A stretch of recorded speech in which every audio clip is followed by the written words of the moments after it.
Hey guys, my name is Elijah, and in this tutorial I want to show you how to add shortcut in Google Drive. So it's very simple. First thing you will need to do is go over to My Drive. Then, for example, I will create two folders. One will be named 1 and the second will be named 2. And now I want to create a shortcut for this in this folder. So now go over here to more actions, these three dots, then go over to organize and click on add shortcut. Now, as you can see, you have some suggested here, or you can go to all locations, my drive, click on this view my drive, and then click on second folder. And now you can click add.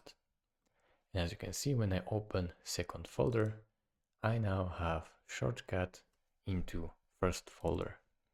So it's really simple. Thank you guys for watching. If this video was helpful to you, consider subscribing and liking this video, and I will see you in the next tutorial. Bye bye.